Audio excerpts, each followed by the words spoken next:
Halo. Dalam video kali ini saya mau sharing sama kamu ada 6 tahapan hidup minimalis yang saya jalani. Cuma sebelum kita mulai ada catatan sedikit dulu bahwa ini kan tahapannya beda-beda ya. Mungkin kita nggak akan selalu sama. Mungkin tahapan minimalis yang saya jalani itu mungkin nggak sama kamu. Tapi tujuannya sama. Tujuannya adalah untuk membuat hidup kita jadi lebih baik, makin hari makin baik, sampai kita bisa jadi versi terbaik dari diri kita. Let's start!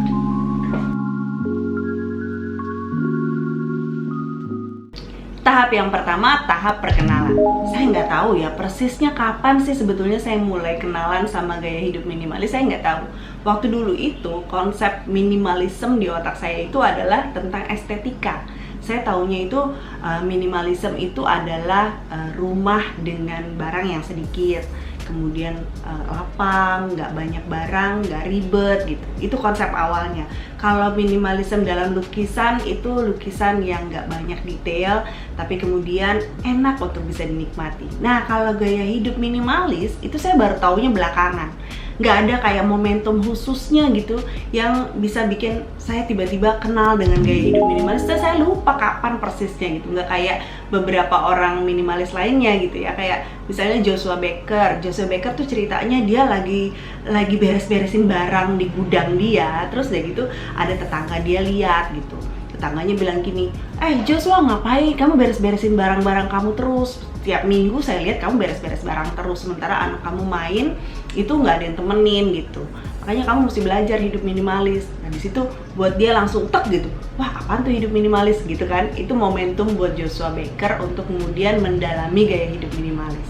Kemudian kayak Ryan Nicodemus, kalau Ryan Nicodemus itu pusing dengan dia itu orang yang karir banget, dia mengejar banyak hal di karir dia gitu ya, dia udah sampai di posisi yang tinggi, dia tinggal di rumah yang besar dengan barang yang banyak, tapi dia nggak bahagia. Waktu dia lihat temennya si Joshua Fields Millburn, kok bahagia banget kelihatannya kamu ya? Kenapa kamu bahagia banget? Lalu si Joshua bilang, saya itu hidup minimalis. Di titik itu tuh, momentum itu, si Ryan Nicodemus kemudian mengenal yang namanya gaya hidup minimalis. Kalau saya nggak ada titik momentumnya, saya nggak tahu persisnya kapan, saya lupa.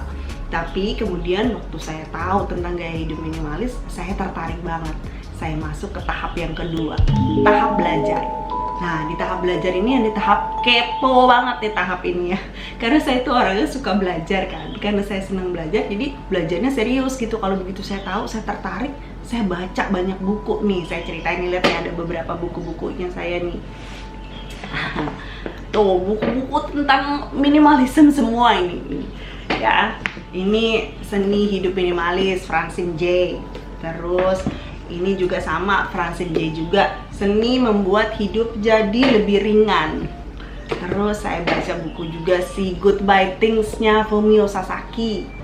Terus buku Suteru Gijutsu, ini seni membuang barang aja ada seninya. Saya pernah cerita di salah satu video, nanti dicek ya, saya kasih linknya. Terus ini Marie Kondo, The Life Changing Method of Tidying Up, ini juga ada nih videonya, nanti kamu cek juga. Terus ini The Art of Simple Living, ini juga bagus sih bukunya, bagaimana hidup simple itu nyaman banget gitu ceritanya. Terus L'Art de la Simplicity, ini juga Dominique Laro yang ngarang, bagus juga. Terus kalau bahasa Indonesia ini bagus juga nih, Desi Anwar, ternyata dia juga hidup minimalis. Dia punya 2 buku nih, bahasa Inggris sama bahasa Indonesia, sebetulnya ternyata sama aja, tapi saya jadi beli dua-duanya, ternyata bagus juga sih, baca 2 bahasa ini juga seru. Hidup Sederhana, A Simple Life.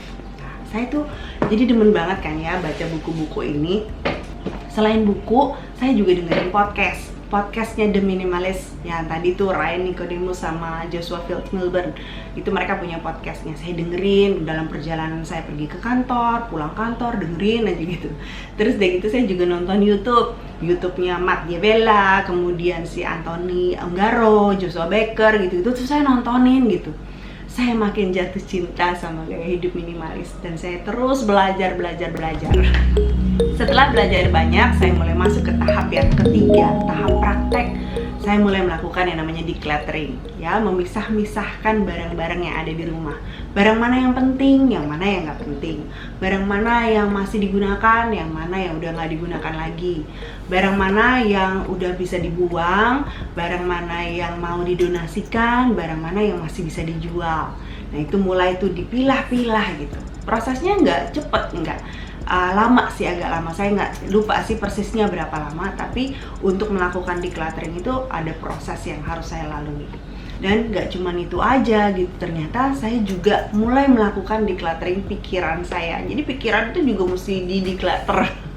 Jadi saya mulai milah-milah mana pikiran yang harus ada di otak saya, mana yang enggak. Informasi apa yang perlu masuk ke dalam sini, mana informasi yang tidak perlu masuk ke dalam pikiran. Dengan begitu, hidup jadi lebih tenang sebetulnya. Setelah melakukan decluttering, saya masuk ke dalam satu tahap yang luar biasa banget. Saya jadi makin mengenal diri saya sendiri. Emang selama ini nggak kenal diri sendiri? Kenal, tapi setelah melakukan decluttering ini kayak ada sesuatu yang membuka mata saya gitu. Saya jadi tahu, oh gini loh ternyata saya tuh gitu ya. Jadi kan kita kan melakukan decluttering ya, keluarin barang-barang itu kan, yang mana yang penting, mana yang enggak tadi kan. Nah, disitulah saya tahu jadinya barang-barang yang sisa yang sekarang ada di lemari saya, yang ada di rumah saya itu adalah barang-barang yang mencerminkan siapa diri saya yang sesungguhnya. Misalnya cara berpakaian, saya jadi tahu kalau saya itu senengnya pakai kemeja sama celana panjang kalau pergi ke kantor.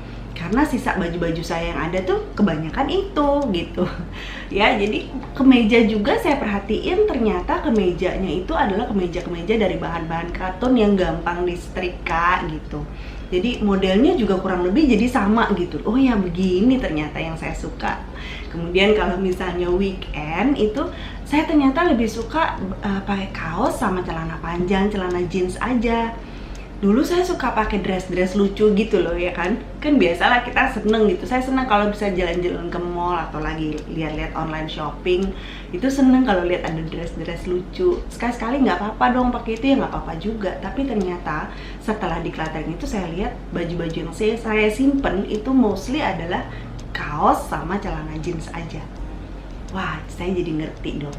Ini membuat saya jadi nggak lapar mata lagi kalau pergi ke mall, kalau lihat online shopping. Saya nggak lagi membeli sesuatu yang sebetulnya bukan diri saya gitu istilahnya. Sepatu juga sama. Nah, sepatu itu saya jadi tahu ternyata saya nggak suka pakai sepatu hak. Sepatu hak dulu punya, sekarang juga masih punya, tapi jarang banget saya pakai. Jadi saya hanya pakai untuk acara-acara tertentu aja. Tapi kalau ke kantor saya ternyata lebih suka pakai flat shoes, sepatu datar aja. Terus kalau lagi weekend saya lebih suka pakai sendal. Oh gitu ya. Jadinya sepatu-sepatu saya juga jadi ketahuan deh yang saya suka yang seperti apa. Cara saya menata rumah juga saya jadi tahu nih. Dulu itu saya sering banget beli-beli pajangan-pajangan gitu kan. Saya nggak bisa lihat space yang kosong. Jadi bawaannya mau isi aja dengan pajangan atau apalah gitu. Kalau sekarang itu saya jadi tahu, oh ternyata itu space yang kosong itu enak banget gitu. Hidup saya jadi lebih tenang gitu loh, nggak perlu ribet ngurusin pajangan-pajangan, bersihinnya juga nggak repot gitu kan, nggak harus angkat-angkat baru bersihin gitu kan. Dengan space yang agak kosong, agak lebih baik gitu jadinya. Terus dari gitu nyaman buat saya punya kantong juga. Jadi nggak harus dikit-dikit beli barang baru untuk dipajang di rumah gitu. Ya, terus deh gitu kayak misalnya lemari dapur itu juga sekarang nggak terlalu penuh banget gitu. Hanya barang-barang tertentu aja yang ada yang memang saya pakai sehari-hari aja. Karena saya tuh orangnya nggak terlalu suka masak, dan kalau masak juga nggak ribet-ribet. Kalau dulu saya suka iseng-iseng beli bumbu ini bumbu itu, kemudian akhirnya jadi expired karena jarang dipakai. Saya jadi tahu, oh gak usah lah beli yang begini-begini karena ternyata toh itu cuma ditaruh aja gitu. Jadi saya tahu nih, saya nggak perlu lagi beli bumbu-bumbu tertentu yang jarang saya pakai misalnya gitu. Nah, hidup minimalis ini jadi membuat hidup saya jadi nggak ribet. Seneng sih sebetulnya ya, karena jadi ngerti sih siapa diri saya sebenarnya. Kalau dulu itu saya pusing dengan apa kata orang tentang saya. Kalau sekarang nggak pusing lagi. Saya bisa jadi diri saya sendiri. Saya nyaman jadi seperti ini aja, ya udah gitu. Saya nggak usah pusing lagi sama apa kata orang. Pandangan orang lain nggak terlalu penting lagi buat saya sekarang. Kemudian saya masuk ke tahap berikutnya, yaitu tahap yang kelima, tahap menikmati hidup. Saya mulai merasakan banyak banget manfaat dari hidup minimalis ini. Sekarang saya nggak gampang stres. Dulu tuh ya, saya gampang banget stres sampai sempat mengalami insomnia. Tahu nggak, saya tuh nggak ngerti juga kenapa gitu ya, tiap malam rasanya tidur susah gitu. Karena kayak ada aja yang dipikirin gitu, ada aja yang diurusin, susah tidur. Berhari-hari itu pernah saya alami. Sekarang nih, setelah hidup minimalis, baru nempel bantal aja langsung hilang. Jadi badan saya lebih segar, pikiran saya lebih tenang gitu ya. Saya menikmati hidup lah istilahnya. Memang nggak semua masalah bisa diselesaikan dengan hidup minimalis, nggak juga. Masalah ada aja dalam hidup, karena kita ini kan lewat masalah kita belajar, kita bertumbuh jadi lebih baik. Tapi itu nggak membuat pikiran jadi terlalu berat gitu, karena kita tahu bagaimana memilah-milah sebetulnya apa yang perlu dipikirkan dan apa yang enggak gitu kan. Sekarang saya punya lebih banyak waktu, saya nggak sibuk lagi mikirin barang-barang gitu ya. Nggak perlu lagi menentukan nilai diri saya dari barang yang saya punya. Saya nggak mikir lagi barang apa ya akan saya beli berikutnya. Saya nggak mikir lagi gimana ya caranya melunasi hutang gitu, nggak lagi. Jadi saya mulai punya lebih banyak waktu untuk keluarga saya, untuk diri saya sendiri, bahkan saya sekarang punya waktu untuk bisa berbagi. Nah, itu makanya saya masuk ke tahap yang ke-6, tahap berbagi sama kamu. Jadi tuh ya, saya ingin banget supaya kamu juga bisa merasakan nyamannya hidup minimalis seperti yang saya alami. Perubahan-perubahan yang saya alami dalam hidup saya ini mudah-mudahan bisa juga teman-teman rasakan juga. Makanya saya sharing di YouTube tentang gaya hidup minimalis ini. Kalau teman-teman mau subscribe, teman-teman bisa subscribe channel ini.